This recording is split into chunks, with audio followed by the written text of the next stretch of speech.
मैं दावे के साथ कहता हूँ 70 सीट का बैलेंस सीट निकाल लिया जाए, सबसे कम पैसे में मैं चुनाव लड़ाऊंगा 2020 में। हाँ, सबसे कम पैसे में।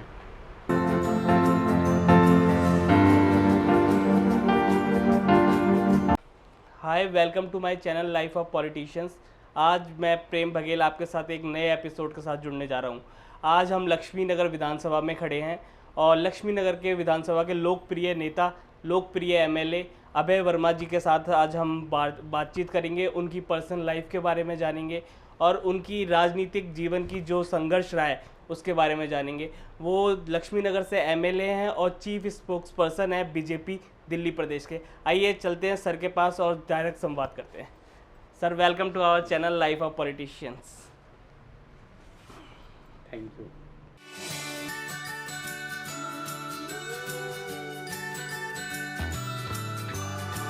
वीडियो को स्टार्ट होने से पहले हमारे चैनल को सब्सक्राइब कर दें, लाइक करें, वीडियो को कमेंट करें और ज़्यादा से ज़्यादा शेयर करें। We really need your support.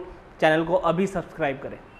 Sir, आज मैं आपका अपने शो लाइफ ऑफ पॉलिटिशियन में पहले तो स्वागत करता हूं और आपका धन्यवाद करता हूं कि आपने अपना समय हमारे चैनल को दिया, हमारी ऑडियंस को दिया। इस देश के हर युवा को आपकी जर्नी से, आपकी पॉलिटिकल राजनीतिक सफ़र से, उससे एक प्रेरित शिक्षा मिलेगी और एक नई दिशा मिलेगी अपने जीवन में राजनीति को लेके आगे बढ़ने की। आपका बहुत बहुत धन्यवाद कि आपने मुझसे संपर्क किया है जी। और निश्चित रूप से मैं आपके हर सवालों का जवाब दूंगा। सर, मैं अपने शो की शुरुआत, पहला सवाल आपके जो राजनीतिक सफ़र पे है तो हम आपके बचपन से स्टार्ट करेंगे। सर, आपका बचपन कैसा रहा और आपका फैमिली बैकग्राउंड क्या था? मैं एक सामान्य परिवार से हूँ। मेरे पिताजी सरकारी नौकरी करते थे जी। और एक बिहार में एक जगह है छपरा, बनियापुर के हम लोग मूल वासी हैं, लेकिन मेरे फादर का ही जन्म दरभंगा में हुआ था और फिर वहीं उनकी पढ़ाई लिखाई हुई, उनको नौकरी मिला और फिर हमारा भी जन्म दरभंगा हुआ। तो हम सब कुछ दरभंगा में किए हैं, जन्म से लेके पढ़ाई लिखाई। एक सामान्य परिवार में थे और बचपन अच्छा बीता है। और राजनीतिक सफ़र से बचपन के सफ़र को हम नहीं जोड़ सकते क्योंकि ये सफ़र दिल्ली में आके शुरू हुआ जी। तो मैं तो इतना ही कहना चाहूँगा कि वो भी मेरे जीवन का अच्छा पार्ट था। मैं क्रिकेट बहुत खेलता था, स्पोर्ट्स से मेरा बहुत लगाव था और मेरे पिताजी चाहते थे कि मैं सरकारी नौकरी करूं। तो ना ही मैं स्पोर्ट्स पर्सन बना जी, ना ही मैं सरकारी नौकरी में गया जी। मैं आ गया राजनीतिक फील्ड में। तो वो दिल्ली में आने के बाद कारण डेवलप हुआ। सर, आपने जैसे जब दिल्ली में आप आए तो हमने सुना है डीयू से आपने अपनी वकालत की थी, LLB। वकालत की पढ़ाई की थी जी, वकालत की पढ़ाई की थी। हाँ। तो सर, उस टाइम पे आप एक्टिव थे, सक्रिय थे राजनीति में? जब दिल्ली में आया उससे पहले मैं अपने समाज में बहुत काम करता था। अच्छा। मैं क्रिकेट टीम का कैप्टन था तो एक लीडरशिप तो थी ही मेरे अंदर जी। और सामाजिक कोई भी दिक्कत आता था जी। तो मैं बहुत ही सक्रिय रहता था। और मुझे ये कहने में कोई दिक्कत नहीं है कि मैं अपने क्लास में भी मॉनिटर रहा हूँ बचपन में जी। और मेरे जो मोहल्ले में जो मेरा ग्रुप था जी, उसको भी मैं लीड करता था। अच्छा। तो वो क्वालिटी मेरे अंदर थी, लीडरशिप क्वालिटी हाँ, बचपन से ही है। हाँ, लेकिन वो समझ में नहीं आ रहा था कि ये क्वालिटी किस कारण से है। जी।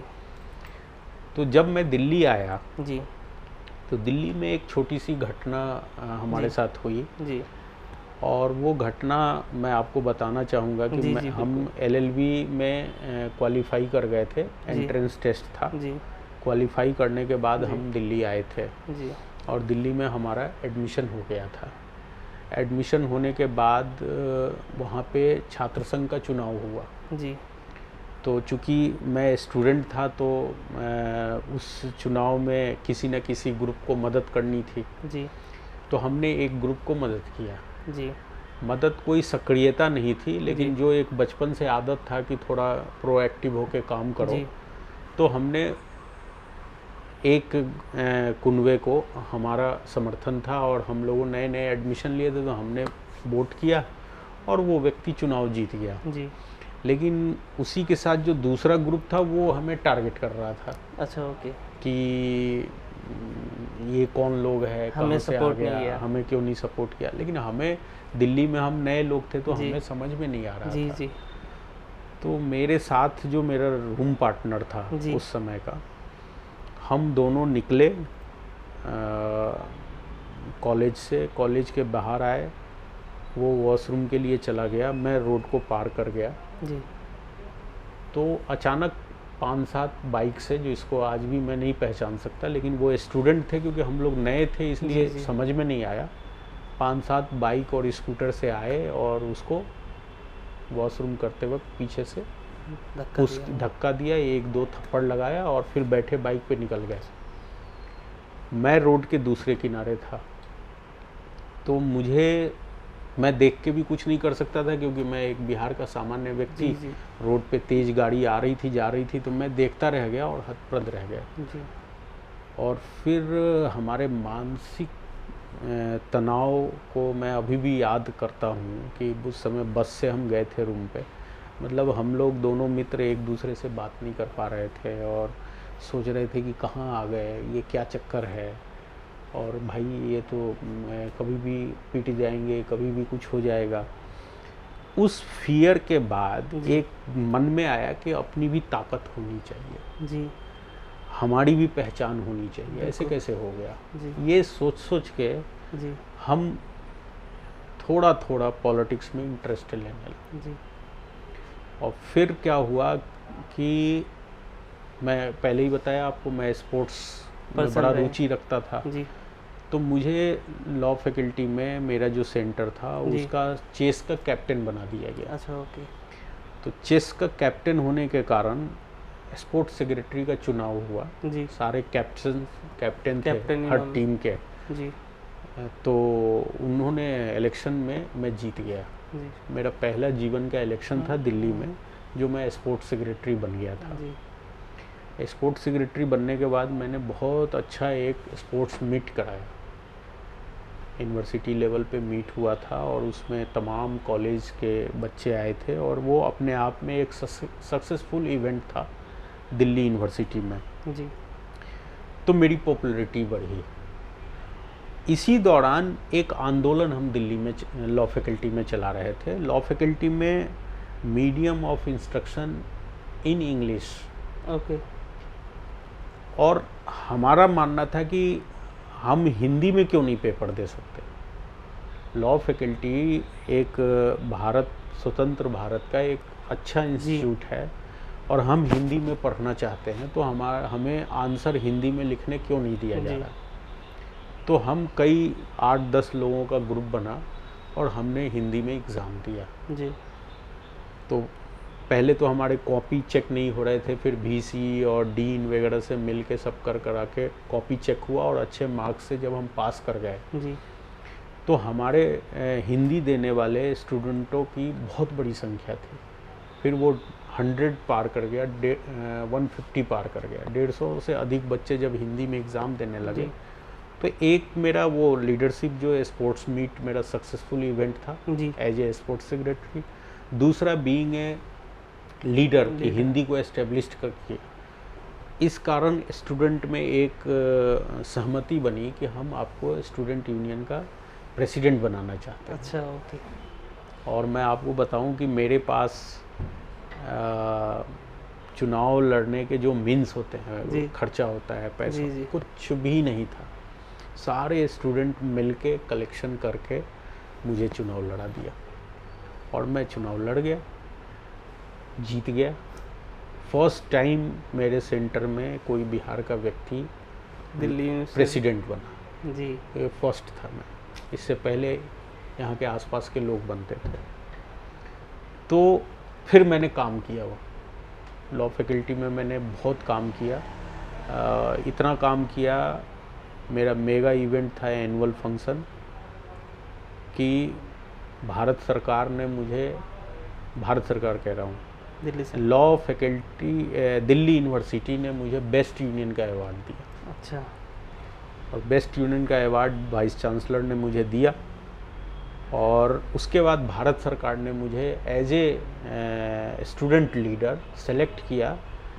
वर्ल्ड स्टूडेंट ऑर्गेनाइजेशन है, बेलग्रेड में कोई कॉन्फ्रेंस था, वहाँ जाने के लिए। तो मेरी राजनीतिक पहचान एक बनती जा रही थी। फिर मैंने विद्यार्थी परिषद का मैं कार्यकर्ता था, तो लगातार मैं विद्यार्थी परिषद में काम करता रहा। उसके बाद मैं एडवोकेट हो गया। एडवोकेट होने के बाद मैंने वकालत शुरू कर दी। वकालत के दौरान फिर राजनीति की एक शुरुआत हो चुकी थी। तो दिल्ली का बार काउंसिल ऑफ दिल्ली का एक प्रेस्टिजियस चुनाव है, जो एवरी 5 ईयर पे होता है। और दिल्ली के सभी कोर्ट्स के वकील उसमें मतदान करते हैं। उस चुनाव को मैं लड़ा और सबसे पहले तो मैं सबसे कम आयु में जीता 2004 में। 31 साल का मैं था। और फिर दूसरी बार जब 5 साल बाद चुनाव हुआ 2009 में, तो मैं दिल्ली में पुराने सारे रिकॉर्ड को ध्वस्त करते हुए सबसे अधिक मतों से जीता। तो ये 2 प्रकार के रिकॉर्ड, सबसे यंगेस्ट और ह्यूज मार्जिन से जीतना, ये 2 रिकॉर्ड मेरे नाम आया।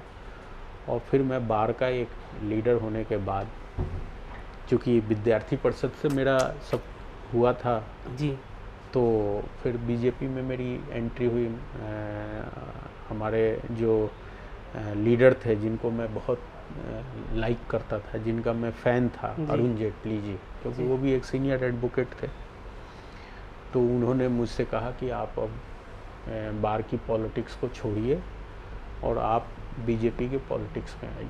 और उनके आशीर्वाद से, उनके मार्गदर्शन से मैंने पूर्वांचल मोर्चा दिल्ली प्रदेश का अध्यक्ष मुझे 2009-10 में बनाया गया था। सर हाँ, बीजेपी क्यों चूज़ किया आपने?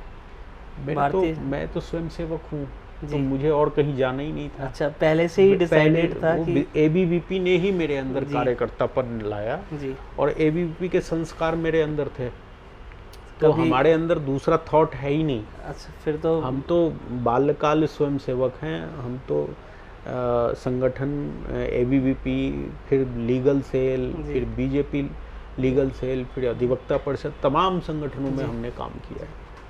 सर, जब आप राजनीति में आपने रुचि बनाई, तो सर जैसे आपके पिताजी चाहते थे आप सरकारी ये बने, तो आपके पिताजी की आपके राजनीतिक जीवन को लेके क्या अपनी होती रहे? वो खुश थे इस चीज़ से?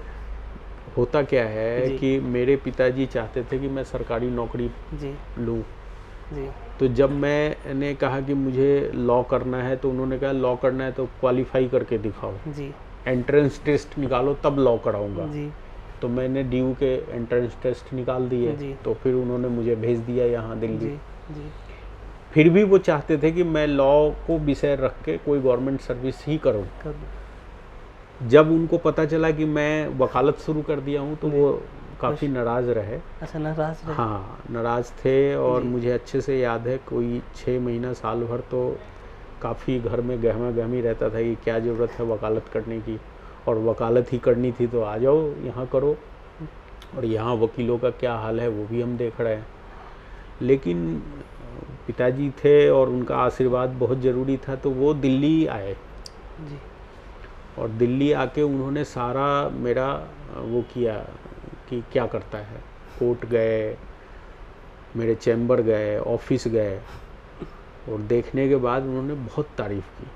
काम देख के उन्होंने कहा कि मेरे को पता ही नहीं था कि इतना स्कोप है इस प्रोफेशन में आगे बढ़ने का।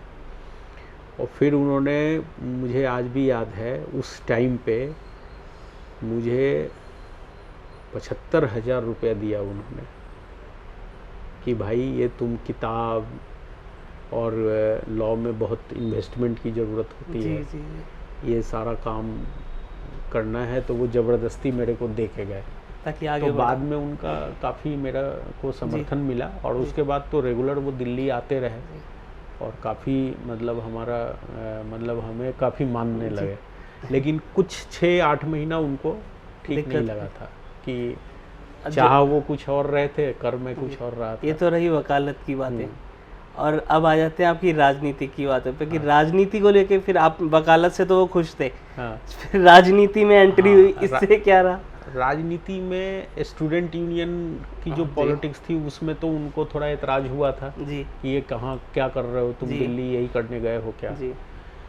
लेकिन जब मैं एस्टेब्लिश्ड वकील हो गया और जब उनको लग गया कि इसका फ्यूचर सिक्योर है, जी जी, फादर और मदर तो यही चाहते हैं कि बच्चे का फ्यूचर सिक्योर होना चाहिए, तो फिर उनको कोई दिक्कत नहीं था। अच्छा, वो खुश थे आपके? बिल्कुल खुश थे। मेरी माँ मुझे बहुत सीधा मानती है जी। कहती है कि बहुत हाँ तो हम तीन भाई और एक बहन है, तो उसमें सबसे ज़्यादा वो कहती है कि यही सीधा साधा है, कोई भी इसको कहीं भी घुमा सकता एक होता है, एक लड़का एक बच्चा जरूर होता है। तो माँ को ये लगता है कि भाई पॉलिटिक्स में तो ये लोग बहुत तेज होते हैं, लेकिन मेरा यूएसपी भी यही है। मेरे क्षेत्र में लोग मुझे इसीलिए पसंद करते हैं, मेरे साथ जो लोग राजनीतिक क्षेत्र में मेरी मदद करते हैं वो इसी कारण से करते हैं कि मैं सामान्य हूँ, सीधा बोलता हूँ, सीधा चलता हूँ, कोई राजनीतिक बात नहीं करता, मैं घुमाता नहीं, लोगों को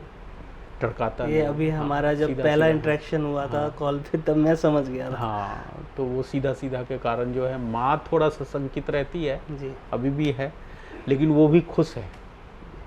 सर जैसे हम राजनीति की बात करते हैं तो हम कहते हैं राजनीति करने के लिए हमारे पास धन राशि होना बहुत ज़रूरी है, और जब आपने चुनाव लड़ा, अपना पहला चुनाव, तो सर चुनाव लड़ने के लिए तो बोलते हैं कि हर मिनट हमें पैसा चाहिए, चुनाव में पैसा पानी की तरह बहता है।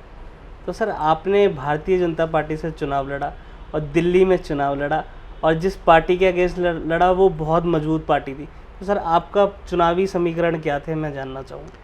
देखिए, मैं आपको बताऊं, मैं 2013 में भी चुनाव लड़ा था जी, बीजेपी से ही लड़ा था, इसी सीट पे लड़ा था जी।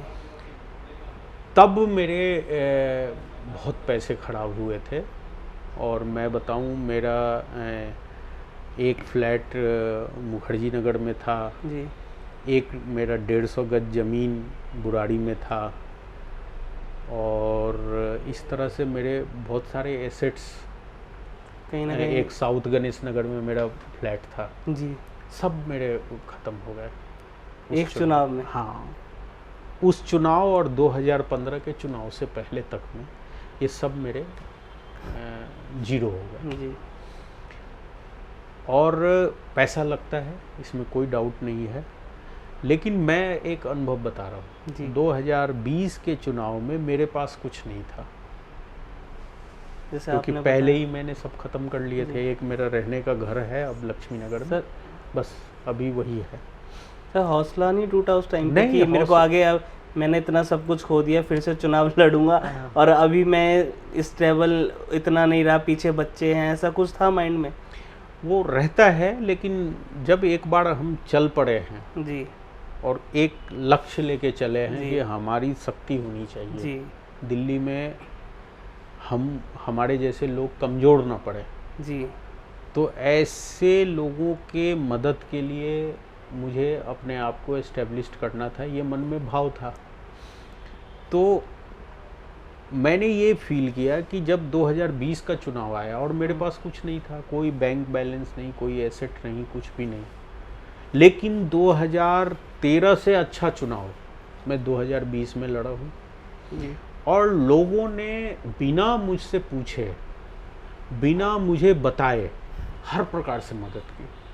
अगर मेरा कहीं मीटिंग है और मंच लगना है तो लगवा दिया। अगर मेरे साथ आज 100 महिलाओं की 1-to-1 बातचीत होनी है तो उनके लिए नाश्ते की व्यवस्था करवा दिया। तो मैं तो कुदरत का खेल मानता हूँ, और मुझे लगता है कि नेता वही सफल है जो नेता अपने घर से अगर पैसा लगा के नेतागिरी कर रहा है तो वो कोई लक्ष्य के लिए नेतागिरी कर रहा है। बिल्कुल सत्य। क्या करना, जब जनता तैयार बैठी है आपको चुनाव लड़ाने के लिए, आपके सपोर्टर रात दिन एक करने के लिए तैयार बैठे हैं जी, कोई जरूरत नहीं है पैसे की।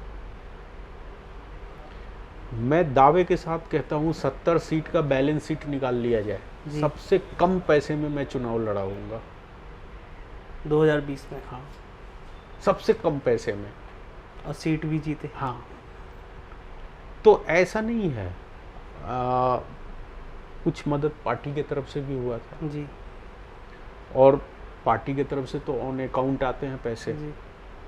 तो मैंने जो बच गए वो वापस भी किया हूँ पार्टी को, क्योंकि लोगों ने इतनी बड़ी व्यवस्थाएं बना दी, जी इतनी अच्छी व्यवस्थाएं बना दी जी। कि मुझे पता ही नहीं चलता था। मेरा पद यात्रा समाप्त होना है, समाप्ति के बाद कोल्ड ड्रिंक्स चाहिए, फ्रूट चाहिए, काफ़ी सहयोग मिला अपने आप सारी व्यवस्था।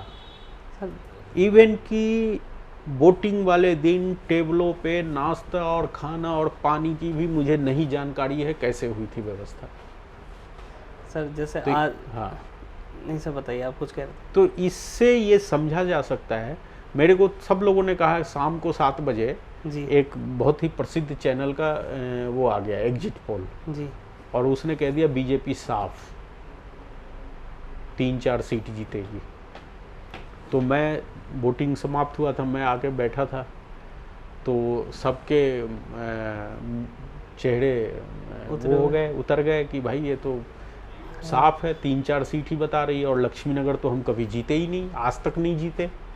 तो 4 सीट, अगर 5 सीट बीजेपी जीत रही है तो जो बीजेपी का स्ट्रांग होल्ड वाली सीट है वही जीतेंगे। जी तो लक्ष्मी नगर तो रेस में ही नहीं है, क्योंकि आज तक हम जीते ही नहीं हैं।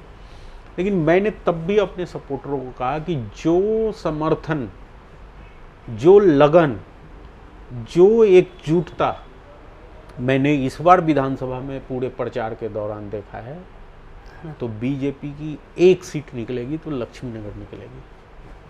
लोगों को मजाक लगा, जी। लोगों को लगे नेता का काम है, ऐसे ही बोलते हैं। मनोन वो हाँ, लेकिन रिजल्ट आया तो सबने माना इस बात को। सर राजनीति में जैसे आज आप एमएलए हैं, तो सर कहीं ना कहीं फैमिली से एक डिस्टेंस बन जाता है, फैमिली को टाइम नहीं दे पाना। तो इसको लेके कभी कंप्लेंट्स हुई हैं फैमिली को कि आप बहुत बिजी रहते? जब हम राजनीति में होते हैं तो हम कई अपने घर से थोड़ी दूरी होने लग जाती है, क्योंकि आप जनता के साथ हैं तो आप फैमिली को उतना टाइम नहीं दे पाएंगे, क्योंकि हम एक समाज सेविक हैं। तो सर आपने अपनी फैमिली के साथ कैसे टाइम मैनेज करते हो, स्पेंड करते हो? देखिए, ये तो मैं खुद ही फील करता हूँ जी कि मैं तो बिल्कुल ही समय नहीं दे पाता हूँ, और मैं तो वाइफ को और बच्चों को धन्यवाद करूँगा जी कि वो भी एक सपोर्टर के तरह इसी आशे में लगे रहते कि क्या ज़रूरत है। मतलब जैसे अगर उनको पता चल जाता है कि मुझे 7 बजे सुबह निकलना है, तो वो 5 बजे सुबह उठ के सब कुछ रेडी करती है। कभी भी उसने या बच्चों ने, मेरी एक बेटी लॉ कर रही है, दूसरी 12 में है, कभी किसी ने ये नहीं कहा कि पापा आप राजनीति नहीं करोगे, या वाइफ ये नहीं कही कि आज आपको मेरे साथ यहाँ जाना है, कभी नहीं। मोटिवेट जबरदस्त सपोर्ट मेरे को मेरे परिवार से मिल रहा है, और अगर मैं क्षेत्र में कुछ कर पा रहा हूँ तो ये फैमिली सपोर्ट के कारण ही कर पा रहा हूँ। फैमिली की तरफ से उतना वो हाँ, सहयोग मिला रहता है, मन में तो रहता ही है। जैसे मैं जब लीगल प्रोफेशन में था तो हमारा लाइफ स्टाइल बहुत अच्छा था। जी हम हर 1-2 महीना पे घूमने जाते थे, जी। हम मतलब एक अच्छा ज़िंदगी जीते थे। आउटिंग हाँ, सब था। सब करते थे, क्योंकि मेरे पास 2 गाड़ी, 2 ड्राइवर, ऑफिस, चैम्बर, घर, ज़मीन, सब कुछ था।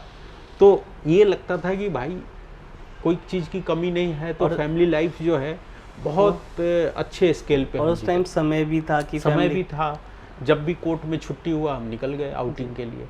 लेकिन पिछले 2013 के बाद जी वही 2022 तक में, शायद अभी पिछले दिनों में गया था 2-3 दिन के लिए, तो कभी नहीं। और परिवार स्वीकार करती है कि कोई बात नहीं, समझते हैं कहीं ना हाँ, कहीं। हाँ, पेशा कुछ ऐसा है। हाँ। सर राजनीति में आपका इंस्पिरेशन कौन रहा है शुरू से, आइडल कौन रहा है जिसे देख के आप इंस्पायर होते हैं कि हाँ राजनीति में इनको देख के आगे बढ़ें आप? देखिए, शुरू में तो मैं आपको बताऊं, जब पॉलिटिक्स में मैं एंटर कर रहा था जी तब तो अरुण जेटली के अलावा मेरे को दूसरा नाम पता ही नहीं था। जी मैं अरुण जेटली जी को बहुत पसंद करता था, उनको फॉलो करता था, उनको लाइक करता था, और उनसे मैं हमेशा जाता था मिलने, क्योंकि जब मैं लॉ फैकल्टी में प्रेसिडेंट था जी तब मैं उनको एक प्रोग्राम में लेके आया था। Law crash course, law entrance के लिए क्रैश कोर्स कराना था, तो उसमें उनको लेक्चर देने के लिए मैं लेके आया था। तो उन्होंने जब जैसे ही उन्होंने सुना कि मैं लॉ फैकल्टी का प्रेसिडेंट हूँ, लॉ सेंटर 1 का प्रेसिडेंट हूँ, तो वो चौंक गए, अरे तू कैसे बन गया? तो कमाल, पीठ मेरा ठोका उन्होंने। भाई हमारे टाइम में तो एबीवीपी का कोई बन ही नहीं पाता था, तो एनएसयूआई का पकड़ था यहाँ।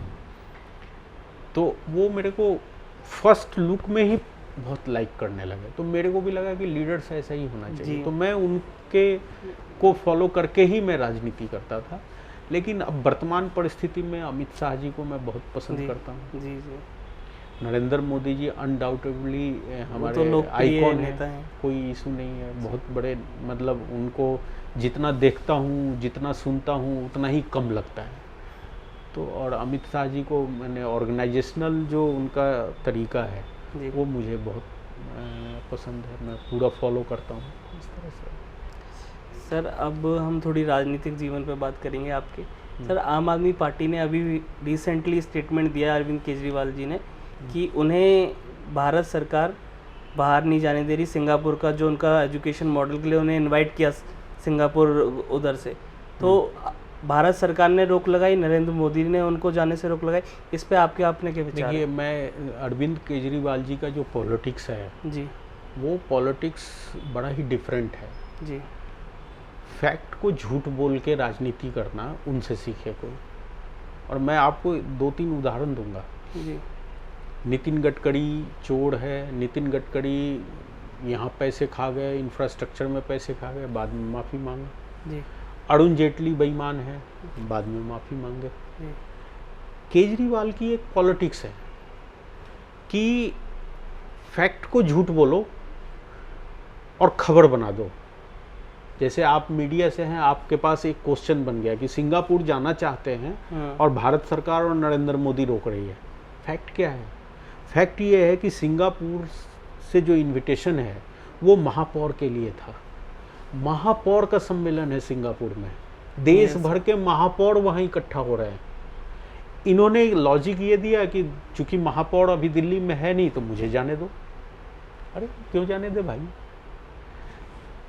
मुख्यमंत्रियों का सम्मेलन हो और आपको ना जाने दिया जाए तो ये खबर बनता है जी। लेकिन वो सच्चाई बताया नहीं गया। अब सिंगापुर ने भी कंफर्म किया है कि सीएम को बुलाने का ये इनविटेशन नहीं था, क्योंकि वो मेयर्स की काउंसिल हो रही थी। मेयर्स, चूंकि यहाँ मेयर है नहीं तो मेरे को रिप्रेजेंट करने दो। तो क्या है, हम सारे लोग, मैं आपको नहीं कह रहा जी, मीडिया पर्सन्स और आम जनता हमेशा इसके इस झलावे में फंसती है। सर स्टेटमेंट केजरीवाल जी ने खुद दिया कि उनको इनवाइट करा गया है और उनको इनवाइट करा गया है, पर भारत सरकार ने उनको जाने से रोक लगाया। तो सर इनवाइट जब उनको आया होगा, वो इनवाइट अरविंद केजरीवाल जी के नाम से होगा। आप बात को समझना, हम सरकार हैं जी, मुझे नहीं पता क्या फैक्ट है। अभी तक उन्होंने कोई ऐसा पत्र प्रोड्यूस नहीं किया है कि केजरीवाल को एड्रेस करके आया है कि आप आ जाओ जी। जब भी कोई सरकार किसी सरकार को, किसी भी व्यक्ति को बुलाती है, जैसे मैंने कहा ना कि मुझे वर्ल्ड स्टूडेंट कॉन्फ्रेंस में जाना था, तो भारत सरकार के पास निमंत्रण आया। बिल्कुल। और चूंकि मैं बेस्ट यूनियन का अवार्ड जीता था तो भारत सरकार ने मुझे सेलेक्ट कर लिया जी। तो लेटर दिल्ली सरकार के पास आया होगा कि मेयर्स को या जो म्युनिसिपैलिटी है उसके हेड को भेजे। है नहीं तो मुझे भेज दो। ये सिर्फ इंटरप्रिटेशन है। आप लेटर क्यों नहीं प्रोड्यूस कर रहे हो जी। बिल्कुल, समझो बात को। तो ये सारी चीजें, मैं आपको एक उदाहरण देता हूँ जी। लीकर पॉलिसी पे जी ऑन रिकॉर्ड मनीष सिसोदिया का भाषण है जी, विधानसभा में भाषण है जी। जो वर्तमान लीकर पॉलिसी जो अब लागू कर रहे हैं फिर से जी, उसकी 20 खामियां उन्होंने नोट कराया है। ये कमी है, ये कमी है, इस पॉलिसी के कारण रेवेन्यू का नुकसान हो रहा था, इस पॉलिसी के में लूट मची हुई थी, इस पॉलिसी में करप्शन था।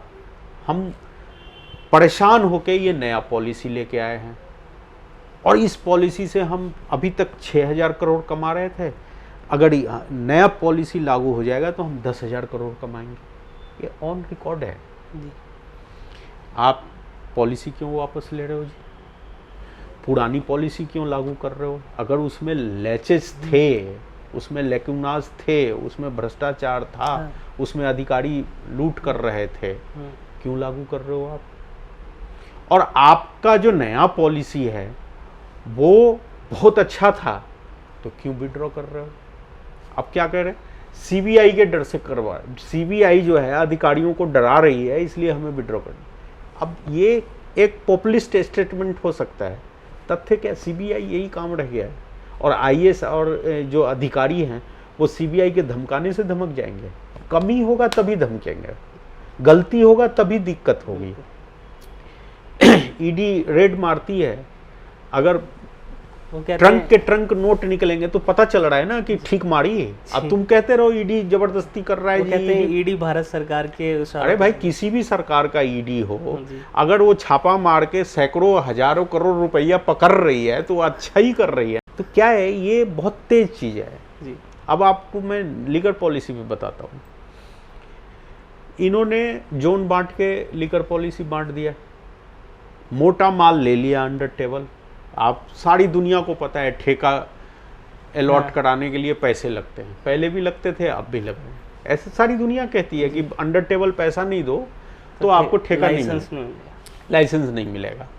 तो इन्होंने कहा कि शीला सरकार, मदन लाल खुराना सरकार, उससे पहले की भी सरकार ठेकाएं बांट के गई है, तो सारे ठेका को किया कैंसिल, क्योंकि हम लीकर नया पॉलिसी लेके आ रहे हैं लीकर के लिए। उसके बाद क्या हुआ, सारे बाहर कर दिए, सारे बाहर कर दिए जी।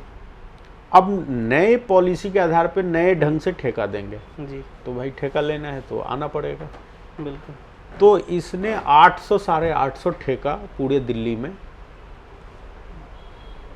थ्रो किया कि लो भाई जी। उस पे क्या रेट हुआ, क्या अंडर टेबल हुआ, उसको आप भूल जाइए। उस ठेके की 2-3 कमियां मैं बताना चाहूँगा, उस पॉलिसी की कमियां जो साफ साफ दर्शाता है कि चोरी हुई है। इनके कॉन्ट्रैक्ट में स्पष्टता से लिखा हुआ था कि जो एयरपोर्ट वाला एरिया में जो भी व्यक्ति ठेका लेगा वो 30 करोड़ रुपया रेवेन्यू के रूप में दिल्ली सरकार को देगा। वहाँ पे ठेका खोलना, ठेका चलाना, ठेके में आने वाली दिक्कतों को दूर करना, सब काम ठेका लेने वाला व्यक्ति करेगा। और किसी भी कारण से वो ठेका नहीं खोल पाया तो ये 30 करोड़ रुपया फोरफिट हो जाएगा। ये पॉलिसी के अंदर एग्रीमेंट के तहत लिखा गया। आपने वो 30 करोड़ क्यों वापस कर दिया?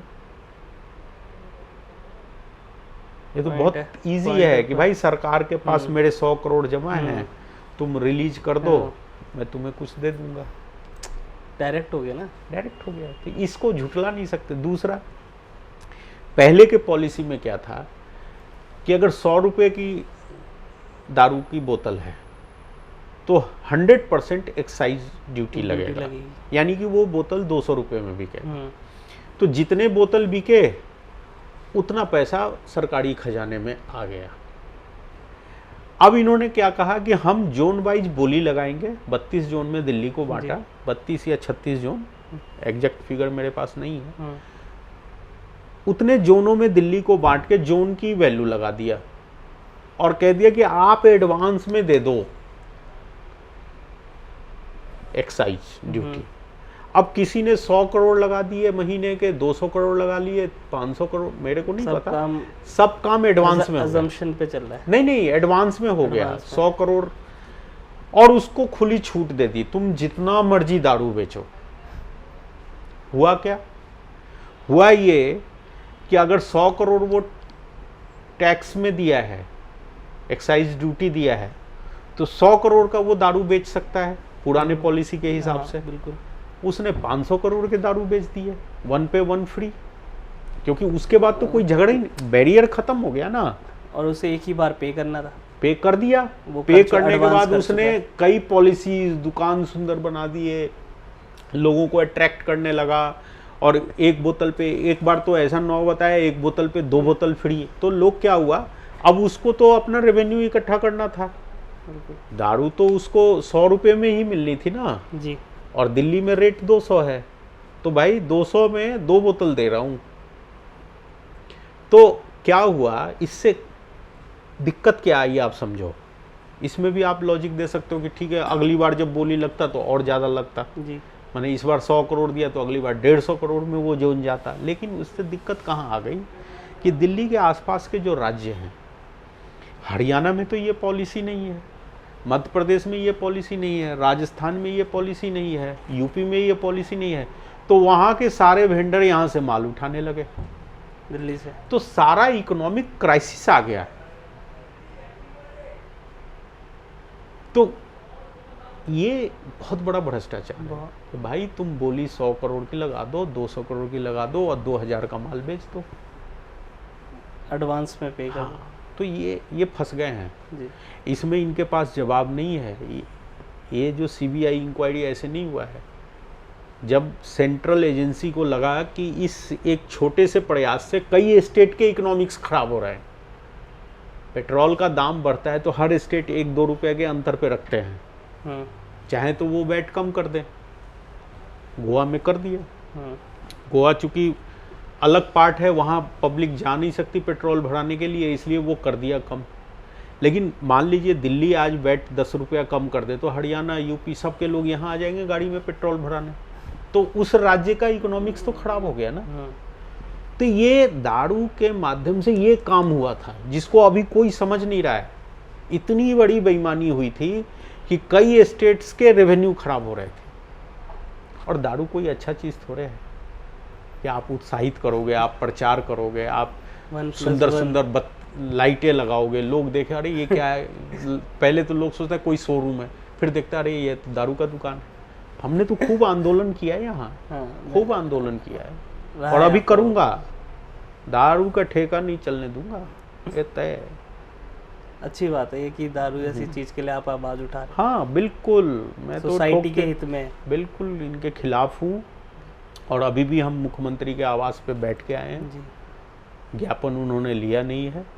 अभी इन्होंने एक चालाकी और किया है, अब इनको भी समझ में आ गया कि गलती हो गई हमसे, तो इन्होंने घोषणा कर दी कि हम लिकर पॉलिसी वापस ले रहे हैं और पुराना पे आ रहे हैं। अरे भाई तुम्हारे उस जवान का क्या हुआ जो विधानसभा में तुमने कहा था कि भारी भ्रष्टाचार था इस पॉलिसी में, अब क्या हुआ?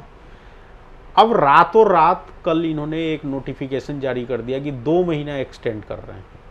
क्यों? क्योंकि ये जो ठेका माफिया है उन्होंने कहा हमारे तो इतने करोड़ के माल पड़े हुए हैं, अगर अभी से हम सोचेंगे तो हमें 2 महीना लगेगा माल सारा निकालने में, तो 2 महीना बढ़ा दिया। इसके पीछे भी अंडर टेबल डील हुई होगी। मतलब आम आदमी पार्टी भी अंडर टेबल काम करती है। आम आदमी पार्टी से ज्यादा कोई कर ही नहीं रहा है। मैं आपको एक दूसरा उदाहरण देता हूँ ना जी, दिल्ली के स्वास्थ्य मंत्री सत्येंद्र जैन, जी, ऐसे ही पंजाब में भी एक स्वास्थ्य मंत्री बने। जी, पंजाब के स्वास्थ्य मंत्री पे आरोप आया तो 24 घंटे में बर्खास्त कर दिए। जी, दिल्ली के स्वास्थ्य मंत्री में क्या खास बात है कि 2 महीने से अंदर है तब भी बर्खास्त नहीं कर रहे। ये जो दोहरा कैरेक्टर है ना, वो बोले आरोप सिद्ध नहीं हुए अभी तक। उसका कहाँ सिद्ध हुआ था? उस पे भी तो आरोप ही लगे थे ना जी, जैसे सत्येंद्र जैन पे एफआईआर हुआ वैसे ही उस पे एफआईआर हुआ था।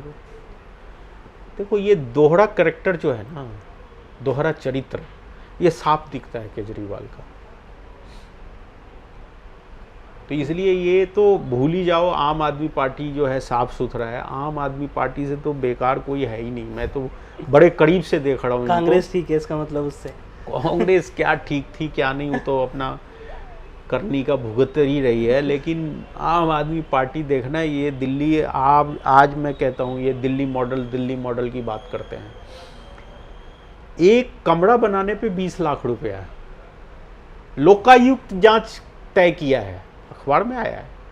लोकायुक्त ने कहा एक कमरा बनाने में 20 लाख, और कमरा क्या रेनोवेशन बना हुआ था, उसको रेनोवेट, स्ट्रक्चर को दोबारा रेनोवेट। अरे भाई हम लोग भी घर मकान बनाते हैं, 50 गज का मकान बन जाता है 20 लाख में। बिल्कुल बन जाता है। और ये एक कमरे के रेनोवेशन पे 20 लाख। लोकायुक्त ने ऑर्डर किया है जांच के लिए। डीटीसी बस घोटाला, सारी दुनिया को पता है कि जब ये सरकार बनाए थे तो 11,000 बसेज रोड पे थी, आज 3600 बस है। एक नया बस खरीद नहीं पाए, और साथ में घोषणा कर दिया महिला को फ्री। बस देना नहीं है इसलिए फ्री, पानी देना नहीं है इसलिए फ्री। इन्होंने इलेक्ट्रिक बसें अभी जो उद्घाटन किया था, इलेक्ट्रिक बस तो केंद्र सरकार ने दिया था पॉल्यूशन को ये करते हुए, वो भी इनका चेहरा सामने आ चुका है। ये जाके अपना चेहरा दिखा है, जबकि हरदीप पुरी जी ने उद्घाटन किया जाके। तो भारत सरकार ने इलेक्ट्रिक बस दिए हैं, वो अलग केस है। जो डीटीसी बस का बेरा था, 11,000 से अधिक बसों का बेरा था, उसमें तो 3600 या 3400 बस ही बचे हैं। और आग लगता है, पुराने हो गए हैं, जबरदस्ती चला रहे हैं, सबके वो खत्म हो चुके हैं। तो इसलिए ये एक्सपोज हो गए। मैं चैलेंज करता हूँ, दिल्ली का एक सड़क दिखा दो जिसमें गड्ढा नहीं हो। दिल्ली का एक सड़क, क्या डेवलपमेंट की बात करेंगे ये?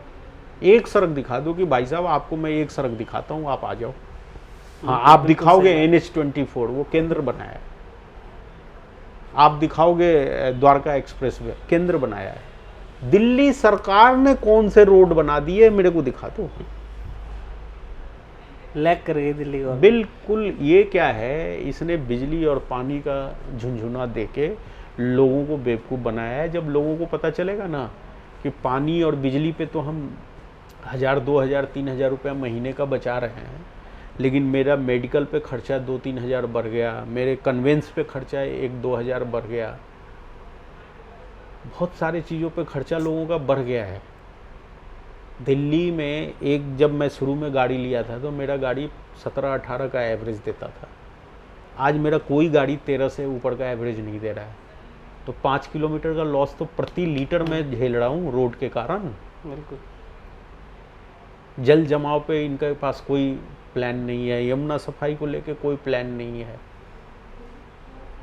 बुजुर्गों का पेंशन नहीं दे पा रहे। ये बीडो 3-3 महीने से पेंशन का इंतजार कर रही है।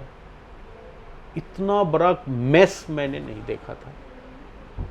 जो सर्टेन हम मानते हैं कि ये सर्टेन है। आप स्कूलों की हालत देख लो ना, मैं आपको लेके चलता हूँ। हाँ, 2-4 अच्छे स्कूल डेंटिंग पेंटिंग करा दिए, स्टील के गेट लगा दिए, वो गेट बना दिए, उसी का फोटो खींच के आप दिखाते रहते। अरे भाई, मैं ले चलता हूँ ना, मेरे यहाँ 10 स्कूल है दिल्ली सरकार के, मैं 10 में घुमाता हूँ ना आपको। बच्चों को वजीफा नहीं मिला, वजीफा जो होता है किताब ड्रेस कुछ नहीं मिला। हिंदी वाले को इंग्लिश का किताब दे रहे हैं, क्या करें? चॉइस नहीं छोड़ी, कुछ नहीं। इनका मामला इतना खराब हो चुका है कि ये एक बम के तरफ हटेगा। हाँ, पॉपुलिस्ट स्टेटमेंट देने में इस आदमी का कोई जवाब नहीं है। ऐसा स्टेटमेंट और ऐसे वो बन के देता है कि तुरंत आदमी अट्रैक्ट होता है। अरे भाई, केजरीवाल ठीक है, आपका बेटा ऐसे बोलेगा ना, जैसे लगेगा कि। लेकिन इससे जो बंगला नहीं लूंगा, आज स्विमिंग पूल बना लिया अपने घर में। गाड़ी नहीं लूंगा, 10 गाड़ी चलता है पीछे। इतना बड़ा झूठा मैंने नहीं देखा। बंगला नहीं लूंगा, गाड़ी नहीं लूंगा, सुरक्षा नहीं लूंगा, और सब पंजाब के 50-60 पुलिस वाले चल रहे हैं। हाँ, पंजाब पुलिस चलती है। हद हो गई भाई, पब्लिक को दिख ही नहीं रहा है। पब्लिक सोच रही है कि अरे भाई ये केजरीवाल। और ये तो व्यक्ति अगर इसको थोड़ा पावर मिल गया ना, ये मेस कर देगा। ये बहुत, मतलब हम लोगों ने कहा था ना, अर्बन नक्सलवाद का ये चेहरा है। ये तो अभी आप लोग खुद फील करेंगे, धीरे धीरे इसका चेहरा सामने आ रहा है। आज 8 साल हो गया इसको सत्ता में आए। बिल्कुल। एक उपलब्धि बता दे कि मैंने इस 8 साल में दिल्ली में ये वाला काम कर दिया। मोहल्ला क्लिनिक आप चलो दिखाता हूँ, कुत्ते घूम रहे हैं, बकरी घूम रहा है। अरे भाई 2-4 बढ़िया वाला ढूंढ के उसका फोटो खींचा, कहा देखो मैंने दुनिया का सबसे बढ़िया चीज़ है मोहल्ला क्लिनिक। इससे बड़ी क्या बर्बादी हो सकती है कि पूरे कोविड काल में मोहल्ला क्लिनिक बंद था। क्यों? क्योंकि उतना बड़ा इंफ्रास्ट्रक्चर नहीं था कि वहाँ जांच हो सके, वहाँ हम वैक्सीन दे सके। क्या फ़ायदा भाई, ऐसा मोहल्ला क्लिनिक लेके क्या फ़ायदा, जब देश में एक वो आया, महामारी आया और वो फेल हो गया मोहल्ला क्लिनिक। सारे मोहल्ला क्लिनिक बंद थे, आप पता कर लीजिएगा। और आज भी मोहल्ला क्लिनिक से बड़ा भ्रष्टाचार है ही नहीं कुछ। क्या होता है, आप पत्रकारिता से हो जी, आप जाओ वहाँ 2 घंटा बैठो, फिर आपको समझ में आएगा। इन्होंने एक डॉक्टर, एक कंपाउंडर, एक हेल्पर तय कर दिया और उनको कह दिया हम तनख्वाह नहीं देंगे, हम पर पेशेंट के हिसाब से डॉक्टर को 75 रुपया, कंपाउंडर को 30 रुपया और हेल्पर को 15। सैलरी नहीं, लेकिन एक पेशेंट आएगा तो 75 रुपया देंगे। अब वो डॉक्टर बैठा रहता है, भाई जल्दी पेशेंट आए, और एक सपोर्ट बेस बना दिया कि हम दवा फ्री देंगे। तो जैसे कोई कहीं भी दिखा लिया ना और उसको पेट डिस्टेबलाइज है या पेट में दर्द है, तो वो चला गया कि दर्द का दवा दो, तो तुरंत एक पर्ची बनाएगा, उसका नाम लिखेगा, उसका आधार कार्ड नंबर लेगा, 75 रुपया डॉक्टर का, 35 रुपया कंपाउंडर का। भी कमीशन? नहीं, उसके रिकॉर्ड में आ गया कि आज मैंने एक पेशेंट देखा।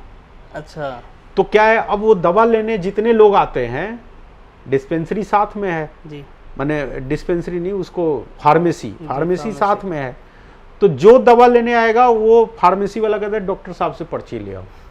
डॉक्टर साहब ने पर्ची दिया, साथ में नाम, नंबर और आईडी, वो आधार कार्ड नंबर लिख लिया, तो एक पेशेंट। ये तो भ्रष्टाचार है ना जी। फार्मेसी पे दवा मिलना चाहिए जी, लेकिन फार्मेसी वाला वही दवा दे रहा है जो वो लिख के दे रहा है।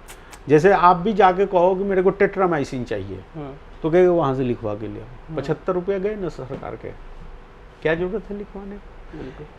इससे बड़ा भ्रष्टाचार है ही नहीं, आपको मैं बता रहा हूं। मोहल्ला क्लिनिक का मतलब है अपने लोगों को किराए के पैसे दे रहे हैं, उसके बाद कंपाउंडर अपना रख दिए, हेल्पर अपना रख दिए, फार्मेसी वाला अपना, सब। सर अब मैं अपने आखिरी सवाल की तरफ बढ़ूंगा। सर जो देश के युवा हैं और जो नई जनरेशन आ रही है, राजनीति में जो लोग रुचि बना रहे हैं, सर आप उनको क्या मैसेज देना चाहेंगे अपनी राजनीतिक जीवन की जर्नी से?